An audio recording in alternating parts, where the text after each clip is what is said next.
नहीं घर पहुंच पा रहा है तो उसे रात्रि रुकने के लिए मजबूर होना पड़ता है, लेकिन उसके पास बहुत बार ऐसी स्थिति आती है कि उसकी इतनी क्षमता नहीं होती कि वो होटल में कमरा ले सके। लोकल स्तर पर धर्मशालाओं की जानकारी उन्हें नहीं होती है, तो आसान होता है कि वह रेन बसेरा में जाए जहां निःशुल्क रहने की व्यवस्था होती है। तो ये गोरखपुर सिटी के अंदर अन्य तमाम शहरों के अंदर इस प्रकार की सुविधा उपलब्ध कराई जा रही है। आज उसी का निरीक्षण करने के लिए हम लोग निकले थे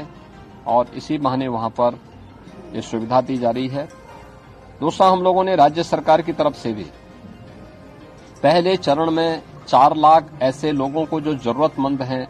बेघर हैं या निराश्रित हैं, उनको उत्तर प्रदेश के अंदर ही बने हुए वे कंबल जो हमारे यहां पर जो कंबल कारखानों में बनाए गए हैं उन्हें वितरण करने की एक व्यवस्था भी दी है। इसके लिए हर जनपद को पर्याप्त धनराशि उपलब्ध कराई गई है और जनपदों से इस बात के लिए कहा गया कि वह स्थानीय जनप्रतिनिधियों के माध्यम से जरूरतमंद लोगों की सूची बना करके उन्हें उपलब्ध कराएं। ठंड से कोई व्यक्ति दम न तोड़े, ठिठुरने की स्थिति उसकी नौबत न आने पाए, इसके लिए चाहे वह बेसिक शिक्षा परिषद में बच्चों के लिए स्वेटर की व्यवस्था के लिए धनराशि उनके अभिभावकों के खाते में उपलब्ध कराने का कार्य हो, चाहे जरूरतमंद परिवारों को कंबल उपलब्ध कराने का हो, या फिर आने वाले समय में शीतलहरी प्रारंभ होने के साथ ही सार्वजनिक स्थानों पर अलाव की व्यवस्था के लिए और निराश्रित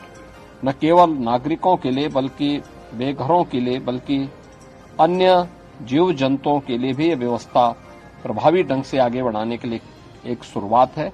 और इसीलिए मैंने आज यहाँ पे इस चीजों का निरीक्षण किया है।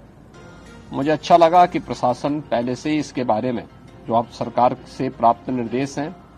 उनका प्रभावी ढंग से उन्होंने लोकल स्तर पर जनप्रतिनिधियों के साथ मिलकर के प्रभावी क्रियान्वयन किया है और मुझे विश्वास है कि भीषण शीतलहरी में हम हर बेघर को, जरूरतमंद को भीषण शीतलहरी में बचाने में सफल होंगे।